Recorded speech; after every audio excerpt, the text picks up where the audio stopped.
আজকের নিবেদন শরৎচন্দ্র চট্টোপাধ্যায়ের লেখা মন্দির।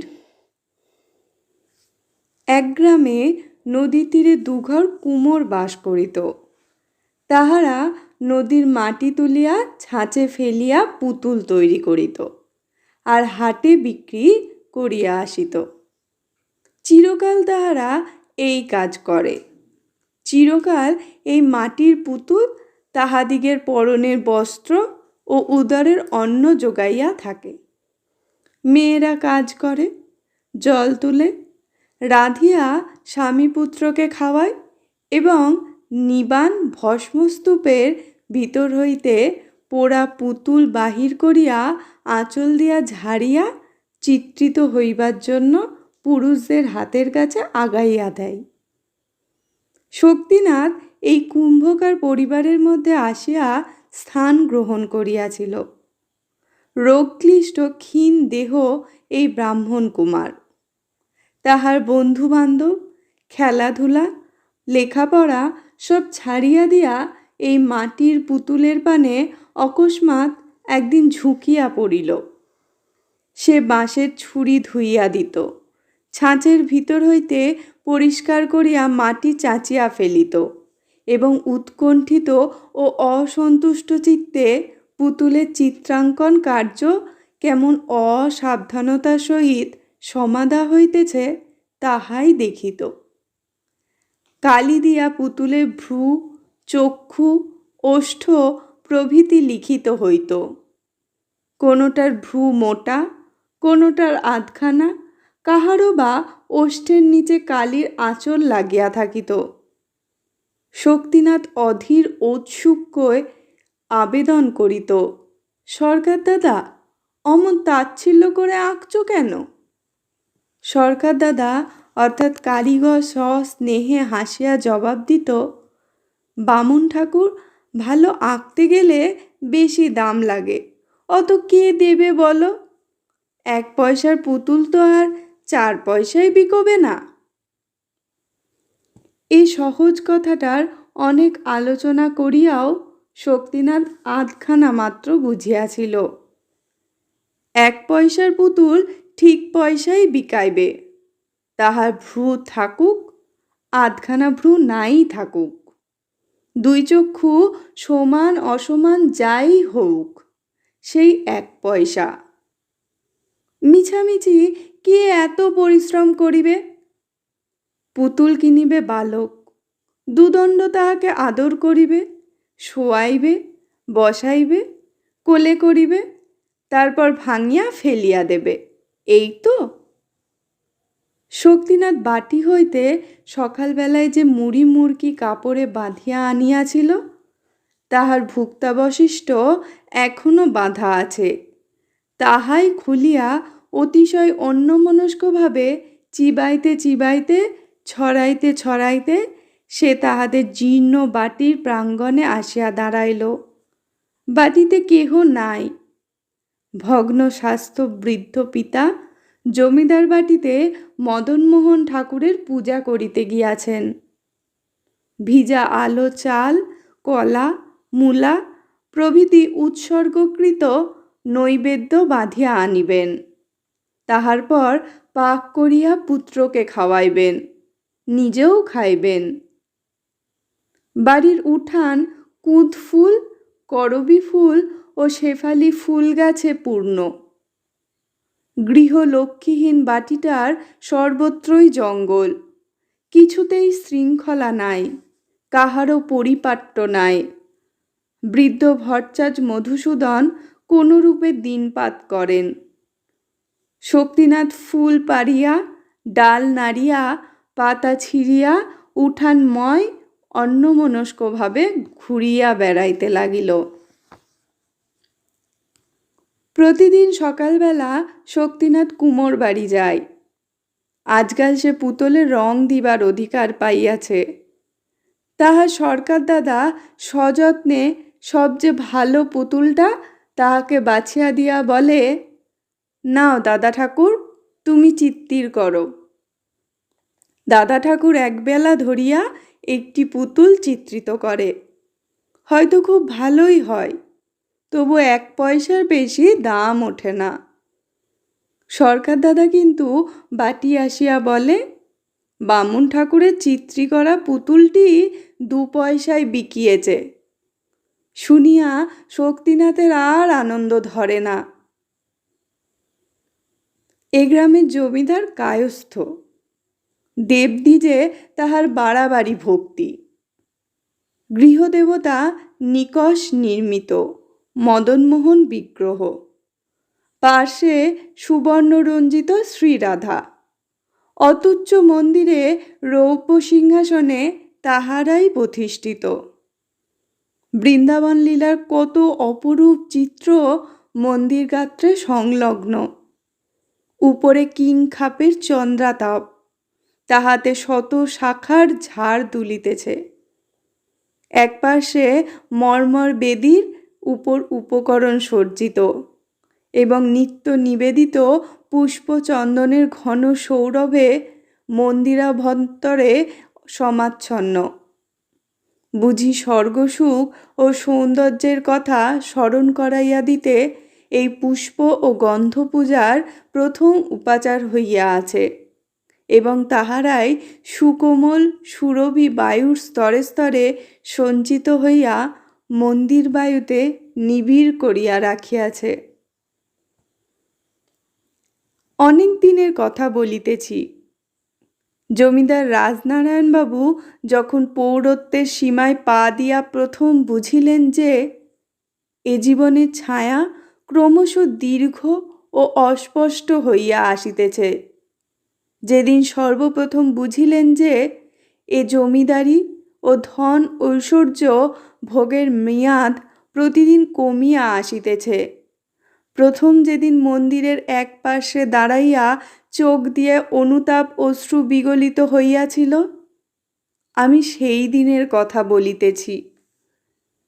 তখন তাহার একমাত্র কন্যা অপর্ণা 5 বৎসরের বালিকা। পিতার পায়ের কাছে দাঁড়াইয়া এক মনে সে দেখিত মধুসূদন ভট্টাচার্য চন্দন দিয়া কালো পুতুলটি চর্চিত করিতেছেন, ফুল দিয়া সিংহাসন বেষ্টন করিতেছেন এবং তাহারই স্নিগ্ধ গন্ধ আশীর্বাদের মতো যেন তাহাকে স্পর্শ করিয়া ফিরিতেছে। সেই দিন হইতে প্রতিদিনই এই বালিকা সন্ধ্যার পর পিতার সহিত ঠাকুরের আরতি দেখিতে আসিত এবং এই মঙ্গল উৎসবের মধ্যে অকারণে বিভোর হইয়া চাহিয়া থাকিত। ক্রমে অপর্ণা বড় হইতে লাগিল। হিন্দুর মেয়ে ঈশ্বরের ধারণা যেমন করিয়া হৃদয়গম্য করে, সেও তাহাই করিতে লাগিল এবং পিতার নিতান্ত আদরের সামগ্রী এই মন্দিরটি যে তাহারও বক্ষ শোণিতের মতো, একথা সে তাহার সমস্ত কর্ম ও খেলাধুলার মধ্যেও প্রমাণ করিতে বসিল। সমস্ত দিন এই মন্দিরের কাছাকাছি থাকিত এবং একটি শুষ্ক তৃণ বা একটি শুষ্ক ফলও সে মন্দিরের ভিতর পড়িয়া থাকা সহ্য করিতে পারিত না। এক ফোঁটা জল পড়িলে সে সযত্নে আঁচল দিয়া তাহা মুছিয়া লইত। রাজনারায়ণবাবু দেবনিষ্ঠা লোকে বাড়াবাড়ি মনে করিত, কিন্তু অপর্ণার দেবসেবা পরায়ণতা সে সীমাও অতিক্রম করিতে উদ্যত হইল। সাবেক পুষ্পপাত্রে আর ফুল আঁটে না, একটা বড় আসিয়াছে।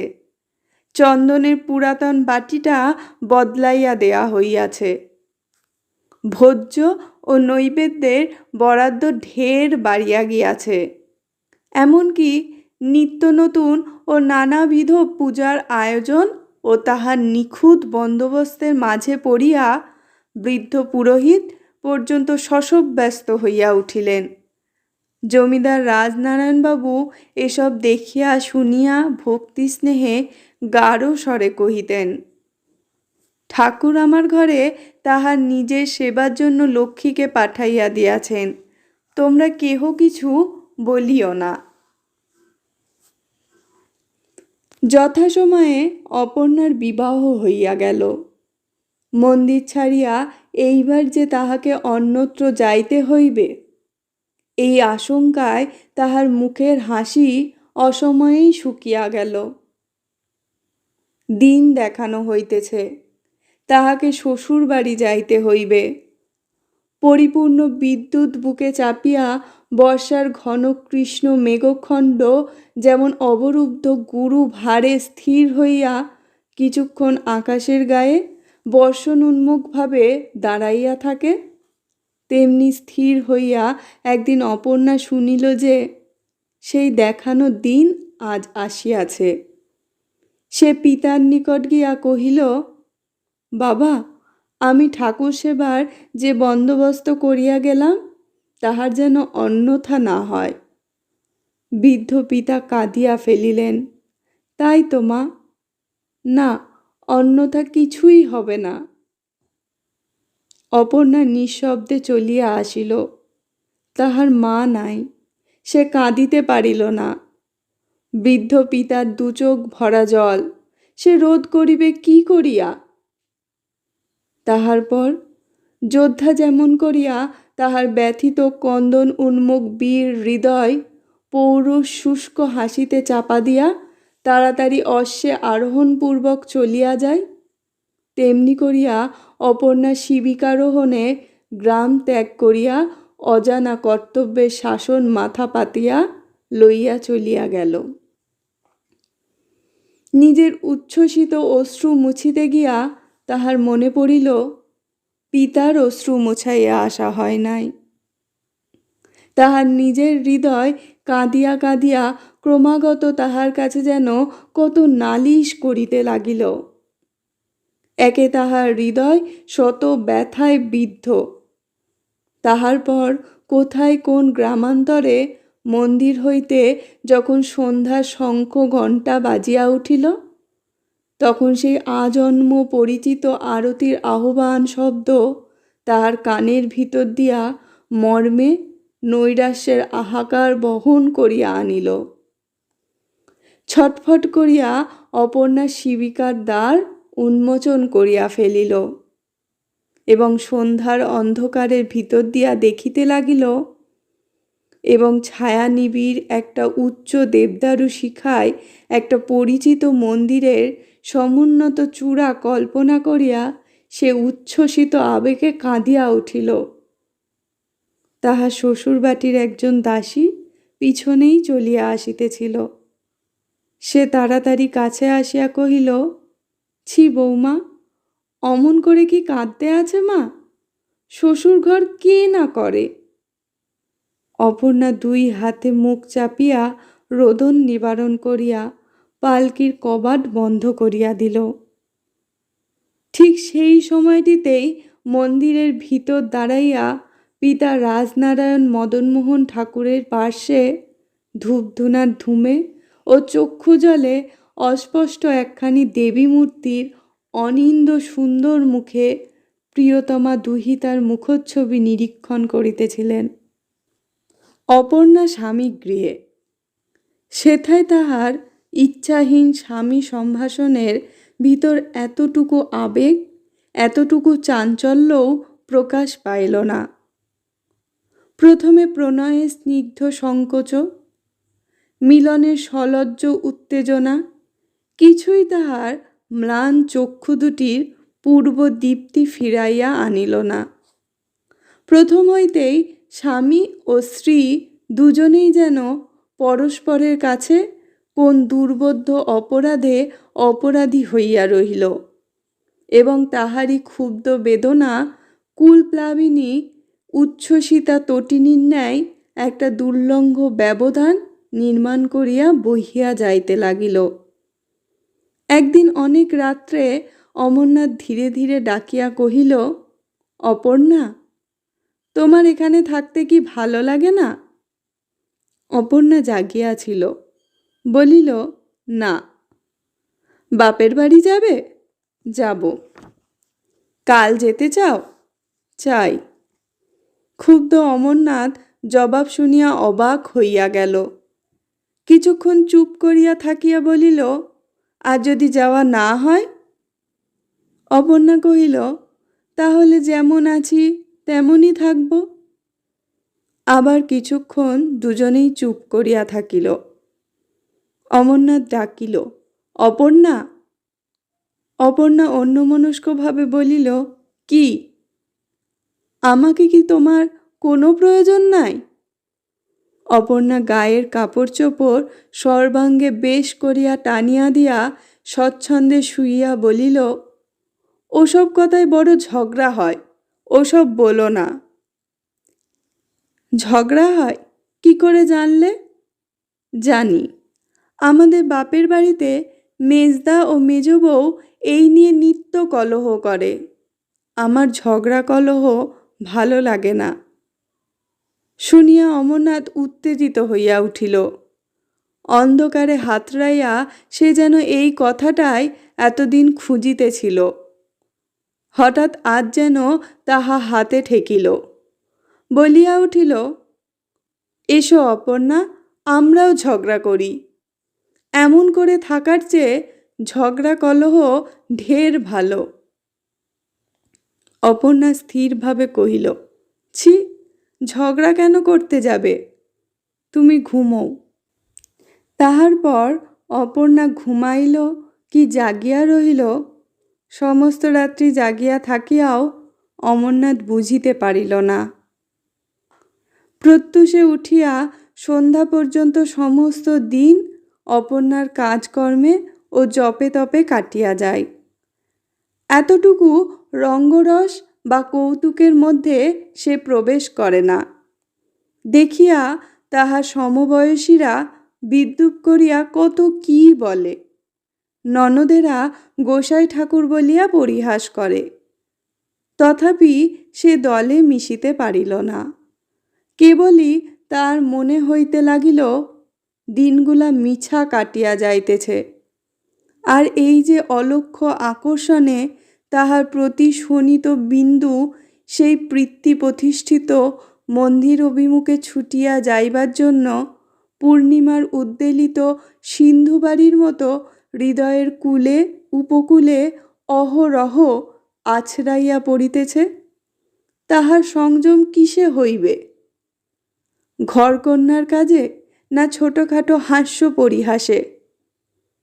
ক্ষুব্ধ অসুস্থ চিত্ত তাহার এই বিপুল ভ্রান্তি মাথায় করিয়া আপনা আপনি পাক খাইয়া মরিতেছে। তাহার নিকট স্বামীর আদর ও স্নেহ, পরিজনবর্গের প্রীতি সম্ভাষণ ঘেঁষিবে কি করিয়া? কি করিয়া সে বুঝিবে কুমারীর দেবসেবা দ্বারা নারীত্বের কর্তব্যের সবটুকু পরিসর পরিপূর্ণ করা যায় না? অমরনাথের বুঝিবার ভুল।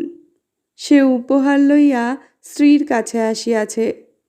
বেলা তখন 9টা-10টা। স্নানান্তে অপর্ণা পুজো করিতে যাইতেছিল।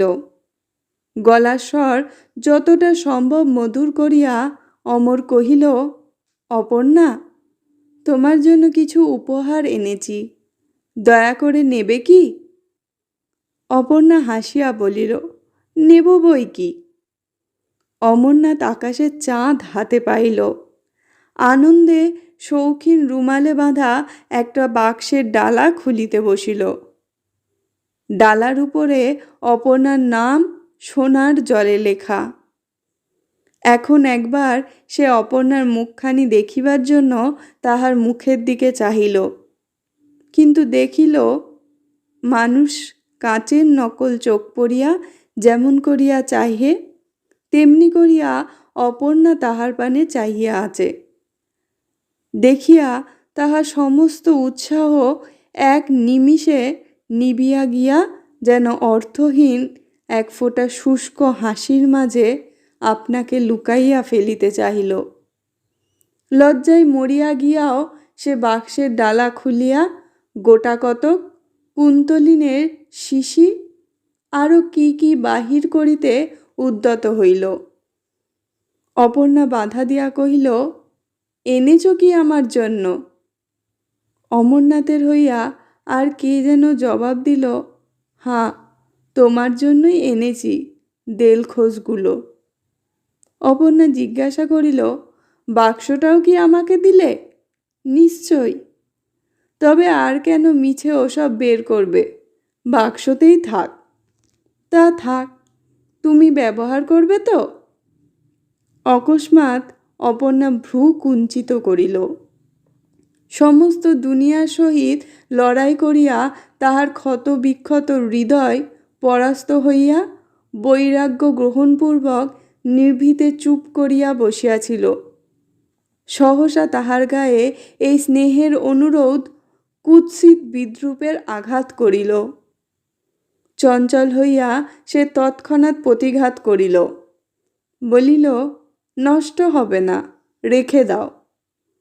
আমি ছাড়াও আরও অনেকে ব্যবহার করতে জানে। এবং উত্তরের জন্য অপেক্ষা মাত্র না করিয়া অপর্ণা পূজার ঘরে গিয়া প্রবেশ করিল। আর অমরনাথ বিহ্বলের মতো সেই প্রত্যাখ্যাত উপহারের উপর হস্ত রাখিয়া সেইভাবেই বসিয়া রহিল। প্রথমে সে সহস্রবার মনে মনে আপনাকে নির্বোধ বলিয়া তিরস্কার করিল। বহুক্ষণ পরে সে দীর্ঘশ্বাস ফেলিয়া বলিল, অপর্ণা পাষাণী। তাহার চোখ জলে ভাসিয়া আসিল। সেইখানে বসিয়া একভাবে ক্রমাগত চক্ষু মুছিতে লাগিল।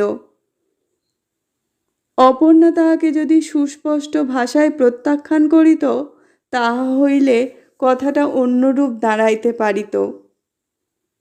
সে যে প্রত্যাখ্যান না করিয়াও প্রত্যাখ্যানের সবটুকু জ্বালা তাহার গায়ে মাখাইয়া দিয়া গিয়াছে, ইহার প্রতিকার সে কি করিয়া করিবে? অপর্ণাকে তাহার পূজার আসন হইতে টানিয়া আনিয়া তাহারই সম্মুখে তাহার উপেক্ষিত উপহারটা নিজেই লাথি মারিয়া ভাঙিয়া ফেলিবে এবং সর্বসম্মুখে ভীষণ প্রতিজ্ঞা করিবে যে সে তাহার মুখ আর দেখিবে না। সে কি করিবে, কত কি বলিবে, কোথায় নিরুদ্দেশ হইয়া চলিয়া যাইবে? হয়তো ছাই মাখিয়া সন্ন্যাসী হইবে, হয়তো অপর্ণার কোনো দারুণ দুর্দিনের দিনে অকস্মাৎ কোথাও হইতে আসিয়া তাহাকে রক্ষা করিবে। এমনই সম্ভব ও অসম্ভব কত রকম উত্তর প্রত্যুত্তর, বাদ প্রতিবাদ তাহার অপমানপীড়িত মস্তিষ্কের ভিতর অধিকতর আলোড়ন সৃষ্টি করিতে লাগিল। ফলে কিন্তু সে তেমনি বসিয়াই রহিল এবং তেমনি কাঁদিতে লাগিল। কিন্তু কিছুতেই তাহার এই আগাগোড়া বিশৃঙ্খল সংকল্পের সুদীর্ঘ তালিকা সম্পূর্ণ হইয়া উঠিল না। তাহার পর 2 দিন 2 রাত্রি গত হইয়াছে। অমরনাথ ঘরে শুইতে আসে নাই। মা জানিতে পারিয়া বধূকে ডাকিয়া ঈষৎ ভর্ৎসনা করিলেন। পুত্রকে ডাকিয়া বুঝাইয়া বলিলেন। দিদি শাশুড়ি এই সূত্রে একটু রঙ্গ করিয়া লইলেন। এমনি 7-5 ব্যাপারটা লঘু হইয়া গেল। রাত্রে অপর্ণা স্বামীর নিকট ক্ষমা ভিক্ষা চাহিল। বলিল, যদি মনে কষ্ট দিয়ে থাকি তো আমাকে ক্ষমা করো। অমরনাথ কথা কহিতে পারিল না। শয্যার এক প্রান্তে বসিয়া বিছনার চাদর বারবার টানিয়া পরিষ্কার করিতে লাগিল। সম্মুখেই অপর্ণা দাঁড়াইয়া, মুখে তাহার ম্লান হাসি। সে আবার কহিল, ক্ষমা করবে না? অমরনাথ মুখ নিচু করিয়াই বলিল, ক্ষমা কিসের জন্য? ক্ষমা করবার অধিকারই বা আমার কি? অপর্ণা স্বামীর 2 হাত আপনার হাতের ভিতর লইয়া বলিল, ও কথা বলো না। তুমি স্বামী, তুমি রাগ করে থাকলে কি আমার চলে? তুমি ক্ষমা না করলে আমি দাঁড়াবো কোথায়? কেন রাগ করছো বলো? অমরনাথ আর্দ্র হইয়া কহিল, রাগ তো করি নাই। করো নাই তো? না। অপর্ণা কলহ ভালোবাসিত না। বিশ্বাস না করিয়াও বিশ্বাস করিল। কহিল, তাই ভালো।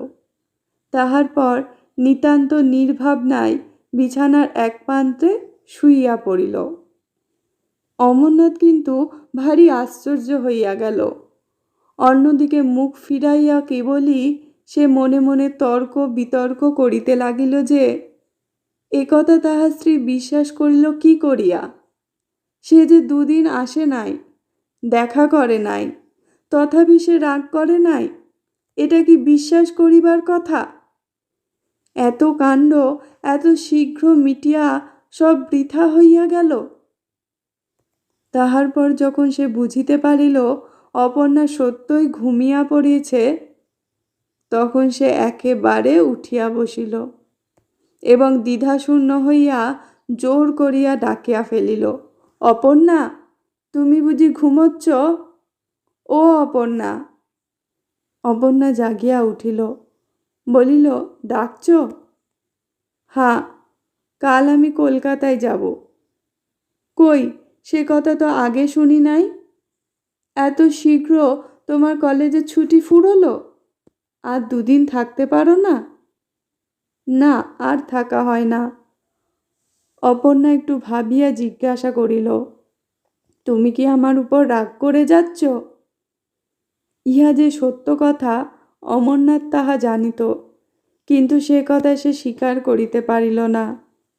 সংকোচ আসিয়া তাহার যেন কোচার খুঁট ধরিয়া টানিয়া ফিরাইল।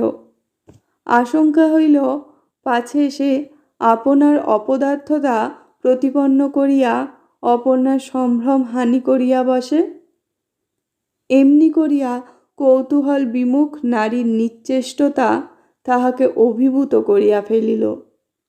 স্বামিত্বের যেটুকু তেজ সে তাহার স্বাভাবিক অধিকার হইতে গ্রহণ করিয়াছিল, সেটুকু এই 4-5 মাস ধরিয়া দিনে দিনে অপর্ণা আকর্ষণ করিয়া লইয়াছে। এখন সে ক্রোধ প্রকাশ করিবে কোন সাহসে? অপর্ণা আবার বলিল, রাগ করে কোথাও যেও না, তাহলে আমার মনে বড় ব্যথা লাগবে। অমরনাথ মিথ্যা ও সত্যে যাহা বানাইয়া বলিতে পারিল, তাহার অর্থ এই যে সে রাগ করে নাই এবং তাহারই প্রমাণস্বরূপ সে আরও 2 দিন থাকিয়া যাইবে। থাকিলেও তাই, কিন্তু কাঁদিয়া জয়ী হইবার একটা লজ্জাজনক অস্বস্তি লইয়া বাড়িতে থাকিল। ঝাড়া বৃষ্টির একটা সুবিধা আছে, তাহাতে আকাশ নির্মল হয়, কিন্তু টিপি টিপি বৃষ্টিতে মেঘ কাটে না, শুধু পায়ের নিচে কাদা ও চতুর্দিকে নিরানন্দময় ভাব বাড়িয়া উঠে।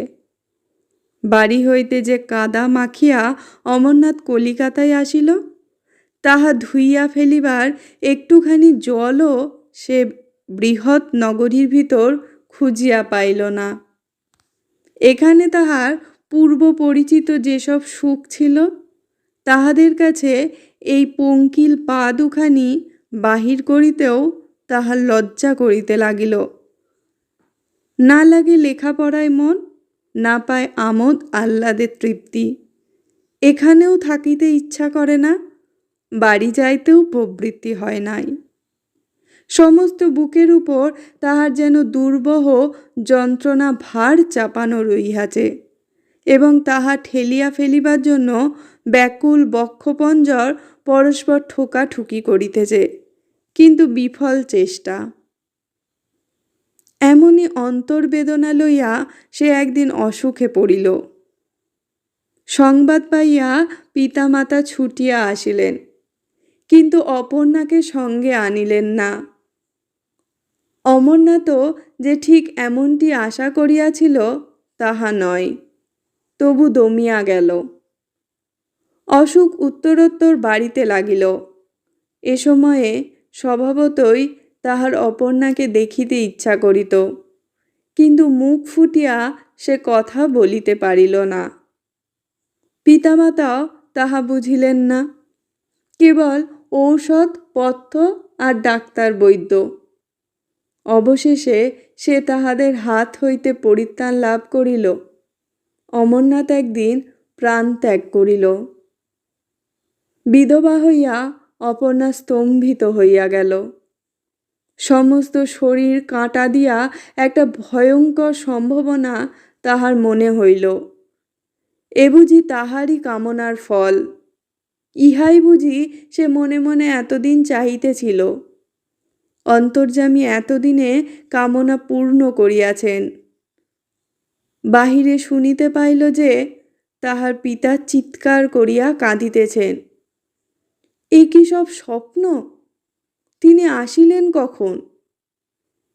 অপর্ণা জানলা খুলিয়া মুখ বাড়াইয়া দেখিল সত্য সত্যই রাজনারায়ণবাবু বালকের মতো ধুলায় লুটিয়া কাঁদিতেছেন।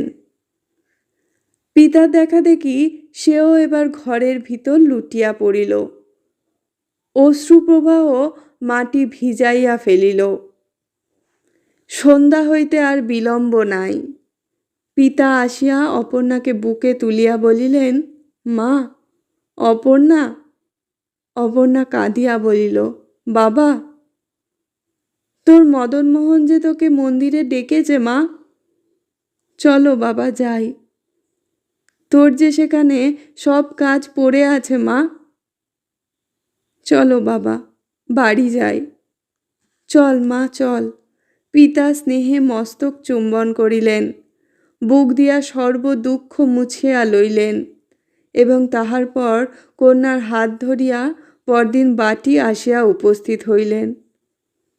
অঙ্গুলি দিয়ে দেখাইয়া কহিলেন, ওই মা তোমার মন্দির, ওই তোমার মদন মোহন। নিরাভরণা অপর্ণার বৈধব্য বেশে তাহাকে আর এক রকম দেখিতে হইল, যেন এই সাদা বস্ত্র ও রুক্ষ কেশে তাহাকে অধিক মানাইল। সে তাহার পিতার কথা ভারী বিশ্বাস করিল, ভাবিল দেবতার আহ্বানেই সে ফিরিয়া আসিয়াছে। ঠাকুরের মুখে যেন তাই হাসি, মন্দিরে যেন তাই শত গুণ সৌরভ।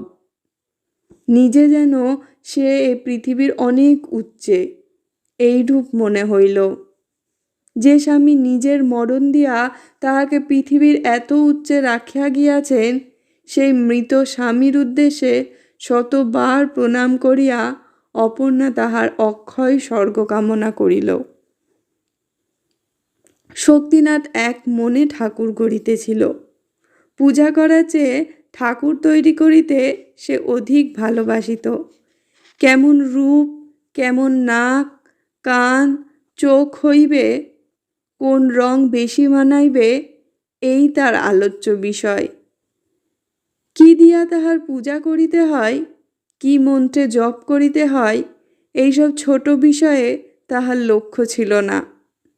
দেবতার সম্পর্কে সে আপনাকে আপনি প্রমোশন দিয়া সেবকের স্থান হইতে পিতার স্থানে উঠিয়া আসিয়াছিল।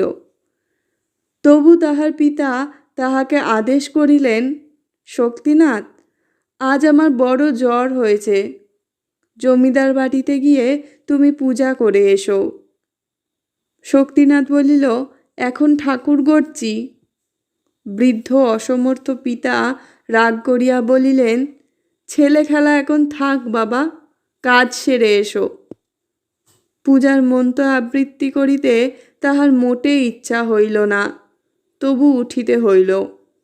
পিতার আদেশে স্নান করিয়া চাদর ও গামছা কাঁধে ফেলিয়া দেব মন্দিরে আসিয়া দাঁড়াইল। ইহার পূর্বেও সে কয়েকবার এ মন্দিরে পূজা করিতে আসিয়াছে, কিন্তু এমন কাণ্ড কখনো দেখে নাই। এত পুষ্প, গন্ধ, এত ধূপ ধুনার আড়ম্বর, ভোজ্য ও নৈবেদ্যের এত বাহুল্য। তার ভারী ভাবনা হইল, এত লইয়া সে কি করিবে, কি রূপে তাহার পূজা করিবে। সকলের চেয়ে সে অপর্ণাকে দেখিয়া আশ্চর্য হইয়া গেল। এ কে, কোথা হইতে আসিয়াছে, এতদিন কোথায় ছিল? অপর্ণা কহিল, তুমি কি ভট্টাচার্য মশায়ের ছেলে? শক্তিনাথ বলিল, হ্যাঁ, তবে পা ধুয়ে পূজা করতে বসো। পূজা করিতে বসিয়া শক্তিনাথ আগা গোড়া ভুলিয়া গেল। একটা মন্ত্রও তাহার মনে পড়ে না। সেদিকে তাহার মনও নাই, বিশ্বাসও নাই। শুধু ভাবিতে লাগিল, এ কে, কেন এত রূপ, কি জন্য বসিয়া আছে, ইত্যাদি। পূজার পদ্ধতি ওলট পালট হইতে লাগিল। কখনো ঘণ্টা বাজাইয়া, কখনো ফুল ফেলিয়া, নৈবেদ্যের উপর জল ছিটাইয়া এই অজ্ঞ নূতন পুরোহিতটি যে পূজার কেবল ভান করিতেছে মাত্র, বিজ্ঞ পরীক্ষকের মতো পিছনে বসিয়া অপর্ণা সব বুঝিল। চিরদিন দেখিয়া দেখিয়া এসব ভালো করিয়া জানে। শক্তিনাথ তাহাকে ফাঁকি দিবে কি করিয়া? পূজা আসনে কঠিন স্বরে অপর্ণা কহিল, তুমি বামুনের ছেলে, অথচ পূজা করতে জানো না? শক্তিনাথ বলিল, জানি, ছাই জানো। শক্তিনাথ বিহবলের মতো একবার তাহার মুখপানে চাহিল, তাহার পর চলিয়া যাইতে উদ্যত হইল। অপর্ণা ডাকিয়া ফিরাইয়া বলিল, ঠাকুর, এসব বেঁধে নিয়ে যাও, কিন্তু কাল আর এসো না। তোমার বাবা আরোগ্য হলে তিনি আসবেন। অপর্ণা নিজেই তাহার চাদর ও গামছায় সমস্ত বাঁধিয়া তাহাকে বিদায় করিল। মন্দিরের বাহিরে আসিয়া শক্তিনাথ বারবার শিহরিয়া উঠিল।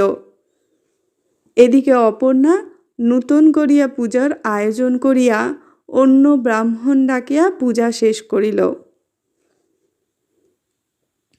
1 মাস গত হইয়াছে। আচার্য যদুনাথ জমিদার রাজনারায়ণবাবুকে বুঝাইয়া বলিতেছেন, আপনি তো সমস্তই জানেন, বড় মন্দিরে এই বৃহৎ পূজা ভট্টাচার্যের ছেলের দ্বারা কিছুতেই সম্পন্ন হইতে পারে না। রাজনারায়ণবাবু সায় দিয়া বলিলেন, অনেক দিন হলো অপর্ণাও ঠিক এই কথাই বলেছিল। আচার্য মুখমণ্ডল আরও গম্ভীর করিয়া বলিলেন, তা তো হবেই, তিনি হলেন সাক্ষাৎ লক্ষ্মী স্বরূপা, তার কাছে কি কিছু অগোচর আছে? জমিদারবাবুরও ঠিক এই বিশ্বাস। আচার্য কহিতে লাগিলেন, পূজা আমিই করি আর যেই করুন, ভালো লোক চাই। মধু ভট্টাচার্য যতদিন বেঁচে ছিলেন তিনিই পূজা করেছেন, এখন তার পুত্রেরই পৌরোহিত্য করা উচিত। কিন্তু সেটা তো মানুষ নয়, কেবল পট আঁকতে পারে, পুতুল গড়তে জানে, পূজা অর্চনার কিছুই জানে না। রাজনারায়ণবাবু অনুমতি দিলেন, পূজা করবেন আপনি, তবে অপর্ণাকে একবার জিজ্ঞাসা করে দেখব। পিতার নিকট একথা শুনিয়া অপর্ণা মাথা নাড়িয়া বলিল, তাও কি হয়? বামুনের ছেলে, নিরাশ্রয়, কোথায় তাকে বিদায় করব? যেমন জানে তেমনই পূজা করবে, ঠাকুর তাতেই সন্তুষ্ট হবেন। কন্যার কথায় পিতার চৈতন্য হইল, এতটা আমি ভেবে দেখি নাই। মা, তোমার মন্দির, তোমার পূজা, তোমার যা ইচ্ছা তাই করো, যাকে ইচ্ছা ভার দিও। এই কথা বলিয়া পিতা প্রস্থান করিলেন। অপর্ণা শক্তিনাথকে ডাকিয়া আনিয়া পূজার ভার দিল।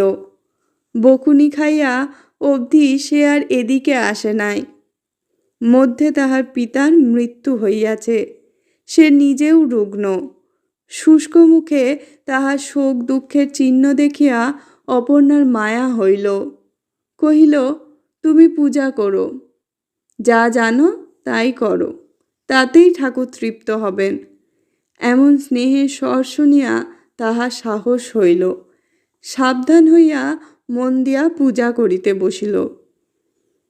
পূজা শেষ হইলে অপর্ণা নিজের হাতে সে যাহা খাইতে পারে বাঁধিয়া দিয়া বলিল, বেশ পূজা করেছ। বামুন ঠাকুর, তুমি কি হাতে রেঁধেই খাও? কোনো দিন রাঁধি, কোনো দিন যেদিন জ্বর হয় সেদিন আর রাঁধতে পারি না। তোমার কি কেউ নাই? না। শক্তিনাথ চলিয়া গেলে অপর্ণা তাহার উদ্দেশ্যে বলিল, আহা! দেবতার কাছে যুক্ত করে তাহার হইয়া প্রার্থনা করিল, ঠাকুর, ইহার পূজায় তুমি সন্তুষ্ট হইও। ছেলে মানুষের দোষ অপরাধ লইও না। সেই দিন হইতে প্রতিদিন অপর্ণা দাসী দ্বারা সংবাদ লইত। সে কি খায়, কি করে, কি তাহার প্রয়োজন। নিরাশ্রয় ব্রাহ্মণ কুমারটিকে সে তাহার অজ্ঞাতসারে আশ্রয় দিয়া তাহার সমস্ত ভার স্বেচ্ছায় মাথায় তুলিয়া লইল। এবং সেই দিন হইতে এই কিশোর ও কিশোরী তাহাদের ভক্তি স্নেহ ভুল ভ্রান্তি সব এক করিয়া এই মন্দিরটিকে আশ্রয়পূর্বক জীবনের বাকি কাজগুলিকে পর করিয়া দিল। শক্তিনাথ পূজা করে, অপর্ণা দেখাইয়া দেয়। শক্তিনাথ স্তব পাঠ করে, অপর্ণা মনে মনে তাহার সহজ অর্থ দেবতাকে বুঝাইয়া দেয়। শক্তিনাথ গন্ধপুষ্প হাত দিয়া তুলিয়া লয়, অপর্ণা অঙ্গুলি দিয়া দেখাইয়া বলে, বামন ঠাকুর, আজ এমনি করে সিংহাসন সাজাও দেখি। বেশ দেখাবে। এমনি করিয়া এই বৃহৎ মন্দিরের বৃহৎ কাজ চলিতে লাগিল। দেখিয়া শুনিয়া আচার্য কহিলেন, ছেলে খেলা হচ্ছে। বৃদ্ধ রাজনারায়ণ বলিলেন, যা করে হোক মেয়েটা নিজের অবস্থা ভুলে থাকলেই বাঁচি। থিয়েটারের স্টেজে যেমন পাহাড় পর্বত ঝড় জল এক নিমেষে উড়িয়া গিয়া একটা মস্ত রাজপ্রাসাদ কোথা হইতে আসিয়া জোটে, আর লোকজনের সুখ সম্পদের মাঝে দুঃখ দৈন্যের সমস্ত চিহ্ন বিলুপ্ত হয়, শক্তিনাথের জীবনেও যেন সেই রূপ হইয়াছে। সে জাগিয়াছিল, এখন ঘুমাইয়া সুখ স্বপ্ন দেখিতেছে, কিংবা নিদ্রায় দুঃখ স্বপ্ন দেখিতেছিল, এখন হঠাৎ জাগিয়া উঠিয়াছে। প্রথমে তাহার ভালো ঠাওর হইত না, তথাপি এই দায়িত্বহীন দেবসেবার সুবর্ণ শৃঙ্খল যে তাহার সর্বাঙ্গে জড়াইয়া ধরিয়াছে এবং থাকিয়া থাকিয়া ঝনঝন শব্দে বাজিয়া উঠিতেছে, ওই বিক্ষিপ্ত পুতুলগুলা মাঝে মাঝে সে কথা তাহাকে স্মরণ করাইত। সে মৃত পিতার কথা মনে করিত, নিজের পূর্ব স্বাধীনতার কথা ভাবিত। মনে হইত সে যেন বিকাইয়া গিয়াছে, অপর্ণা তাহাকে কিনিয়াছে। অমনি অপর্ণার স্নেহ ক্রমে মোহের মতো তাহাকে আচ্ছন্ন করিয়া ফেলিল। অকস্মাৎ একদিন শক্তিনাথের মামাতো ভাই আসিয়া উপস্থিত হইল। তাহার ভগিনীর বিবাহ। মামা কলিকাতায় থাকেন, সময় ভালো, কাজেই সুখের দিনে ভাগিনেয়কে মনে পড়িয়াছে, যাইতেই হইবে, কলিকাতা যাইবে। কথাটা শক্তিনাথের খুব ভালো লাগিল। সমস্ত রাত্রি সে দাদার নিকট বসিয়া কলিকাতার সুখের গল্প, শোভার কাহিনী, সমৃদ্ধির বিবরণ শুনিয়া মুগ্ধ হইয়া গেল। পরদিন মন্দিরে যাইতে তাহার ইচ্ছা হইল না। বেলা বাড়িতেছে দেখিয়া অপর্ণা ডাকিয়া পাঠাইল। শক্তিনাথ গিয়া বলিল, আজ আমি কলকাতায় যাব, মামা ডেকে পাঠিয়েছেন। বলিয়াই সে একটু সংকুচিত হইয়া দাঁড়াইল। অপর্ণা কিছুক্ষণ চুপ করিয়া রহিল, পরে কহিল, কবে ফিরে আসবে? শক্তিনাথ ভয়ে ভয়ে বলিল, মামা আসতে বললেই চলে আসব। অপর্ণা আর কিছু জিজ্ঞাসা করিল না। আবার সেই যদু আচার্য আসিয়া পূজা করিতে বসিলেন। আবার তেমনি করিয়া অপর্ণা পূজা দেখিতে লাগিল, কিন্তু কোনো কথা বলিবার আর তাহার প্রয়োজন হইল না, ইচ্ছাও ছিল না। কলিকাতায় আসিয়া বিবিধ বৈচিত্র্যে শক্তিনাথের বেশ দিনগুলি কাটিলেও কয়েকদিন পরেই বাড়ির জন্য তাহার মন কেমন করিতে লাগিল। সুদীর্ঘ অলস দিনগুলো আর যেন কাটিতে চাহে না। রাত্রে সে স্বপ্ন দেখিতে লাগিল, অপর্ণা যেন তাহাকে ক্রমাগত ডাকিতেছে, আর উত্তর না পাইয়া রাগ করিতেছে। একদিন সে মামাকে কহিল, আমি বাড়ি যাব। মামা নিষেধ করিলেন। সে জঙ্গলে গিয়ে আর কি হবে? এইখানে থেকে লেখাপড়া করো, আমি তোমার চাকরি করে দেব। শক্তিনাথ মাথা নাড়িয়া চুপ করিয়া রহিল। মামা কহিলেন, তবে যাও। বড় বউ শক্তিনাথকে ডাকিয়া বলিলেন, ঠাকুরপো, কাল বুঝি বাড়ি যাবে? শক্তিনাথ বলিল, হ্যাঁ যাব। অপর্ণার জন্য মন কেমন করছে নাকি? শক্তিনাথ বলিল, হ্যাঁ, সে তোমাকে খুব যত্ন করে, নয়? শক্তিনাথ মাথা নাড়িয়া কহিল, খুব যত্ন করে। বড় বউ মুখ টিপিয়া হাসিলেন। তিনি অপর্ণার কথা পূর্বেই শক্তিনাথের নিকট শুনিয়া লইয়াছিলেন। বলিলেন, তবে ঠাকুরপো, এই দুটো জিনিস নিয়ে যাও, তাকে দিও, সে আরও ভালোবাসবে। বলিয়া তিনি একটা শিশির ছিপি খুলিয়া খানিকটা দেলখোস শক্তিনাথের গায়ে ছড়াইয়া দিলেন। গন্ধে শক্তিনাথ পুলকিত হইয়া শিশি দুইটা চাদরে বাঁধিয়া লইয়া পরদিন বাটি ফিরিয়া আসিল। শক্তিনাথ মন্দিরে প্রবেশ করিয়াছে। পুজো শেষ হইয়াছে। চাদরে সেই শিশি দুইটি বাঁধা আছে, কিন্তু দিতে সাহস হইতেছে না। এই কয়দিনে অপর্ণা তাহার নিকট হইতে এতই দূরে সরিয়া গিয়াছে, মুখ ফুটিয়া কিছুতে বলিতে পারিল না, তোমার জন্য সাধ করিয়া কলিকাতা হইতে ইহা আনিয়াছি। সুগন্ধে তোমার দেবতা তৃপ্ত হন, তাই তুমিও হইবে। এইভাবে 7-8 দিন কাটল। নিত্য সে চাদরে বাঁধিয়া শিশি দুইটি লইয়া আসে, নিত্য ফিরাইয়া লইয়া যায়, আবার যত্ন করিয়া পরের দিনের জন্য তুলিয়া রাখে। পূর্বের মতো একদিনও যদি অপর্ণা তাহাকে ডাকিয়া একটা কথাও জিজ্ঞাসা করিত, তাহা হইলেও হয়তো সে তাহাকে তাহা দিয়া ফেলিত। কিন্তু এ সুযোগ আর কিছুতেই হইল না। আজ 2 দিন হইতে তাহার জ্বর হইতেছে, তবু ভয়ে ভয়ে সে মন্দিরে পূজা করিতে আসে। কি একটা অজানা আশঙ্কায় সে পীড়ার কথাও বলিতে পারে না। অপর্ণা কিন্তু সংবাদ লইয়া জানিত যে 2 দিন হইতে শক্তিনাথ কিছুই খায় নাই, অথচ পূজা করিতে আসিতেছে। অপর্ণা জিজ্ঞাসা করিল, ঠাকুর, তুমি 2 দিন হতে কিছু খাও নাই কেন? শক্তিনাথ শুষ্ক মুখে কহিল, আমার রাত্রে রোজ জ্বর হয়। জ্বর হয়? তবে স্নান করে পূজা করতে এসো কেন? এ কথা বলো নাই কেন?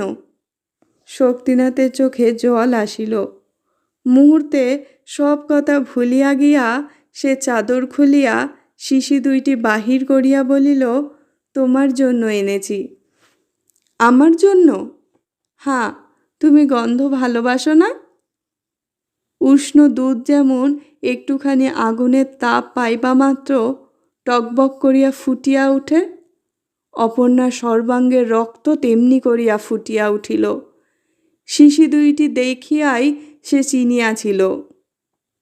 গম্ভীর স্বরে বলিল, দাও।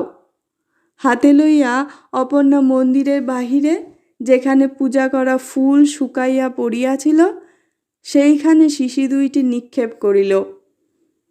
আতঙ্কে শক্তিনাথের বুকের রক্ত জমাট বাঁধিয়া গেল। কঠিন স্বরে অপর্ণা কহিল, বামুন ঠাকুর, তোমার মনে এত? আর তুমি আমার সামনে এসো না, মন্দিরে ছায়াও মারিও না। অপর্ণা চম্পকাঙ্গুলি দিয়া বহির্দেশ দেখাইয়া বলিল, যাও। আজ 3 দিন হইল শক্তিনাথ গিয়াছে, আবার যদু আচার্য পূজা করিতে বসিয়াছেন। আবার ম্লান মুখে অপর্ণা চাহিয়া দেখিতেছে, এ যেন কাহার পূজা কে আসিয়া শেষ করিতেছে।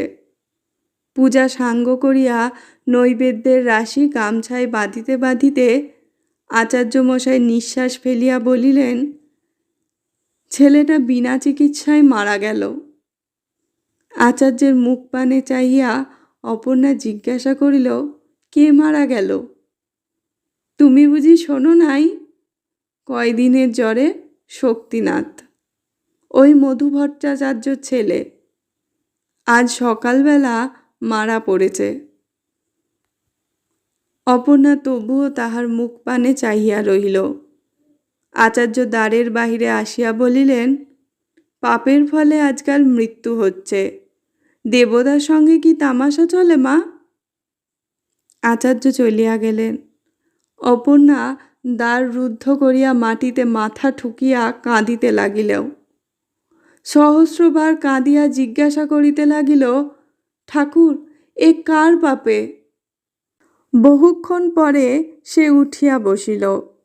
চোখ মুছিয়া সে সেই শুষ্ক ফুলের ভিতর হইতে স্নেহের দান মাথায় করিয়া তুলিয়া লইল।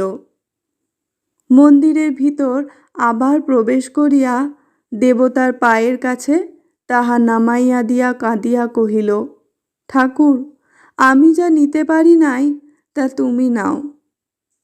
নিজের হাতে আমি কখনো তোমার পূজা করি নাই, করছি, তুমি গ্রহণ করো, তৃপ্ত হও, আমার অন্য কামনা নাই। নমস্কার।